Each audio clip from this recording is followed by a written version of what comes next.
নগৰ সামগ্ৰী আৰক্ষী ড্ৰাগছৰ বিৰুদ্ধে পৃথকে দুটা অভিযান নগৰ সোণাৰীবালিত সামগ্ৰী আৰক্ষী অভিযান চলাই আটক কৰিছে এজন ড্ৰাগছ বিক্ৰেতাক মতিবুৰ হুছেইন নামৰ এজন যুৱকৰ পৰা 12টা হেৰোইন ভৰ্তি কণ্টেইনাৰ আৰু এখন বাইক জব্দ কৰে আৰক্ষীয়ে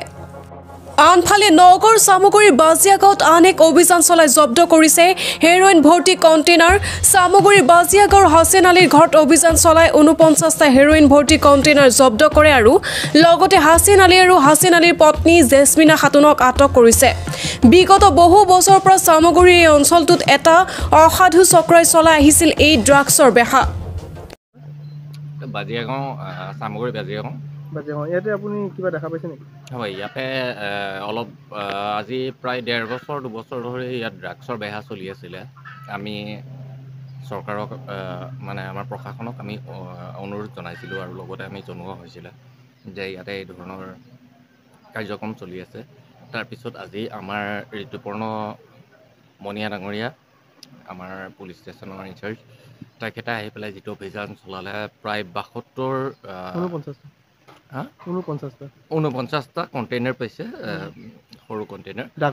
ড্ৰাগছৰ হয় আৰু লগতে তেওঁ তাতে ৱেইট কৰোঁতে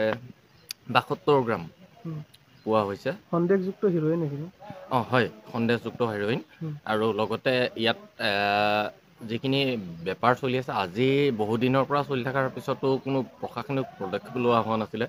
কিন্তু এতিয়া ঋতুপৰ্ণ ছাৰে যিখিনি পদক্ষেপ লৈছে আমি শলাগ লৈছোঁ তেখেতক আৰু এই বস্তুবোৰ ইয়াৰ পৰা বন্ধ হ'ব লাগে এই বেহা বন্ধ হ'ব লাগে ড্ৰাগছৰ বেহাখিনি বন্ধ হ'ব লাগে আৰু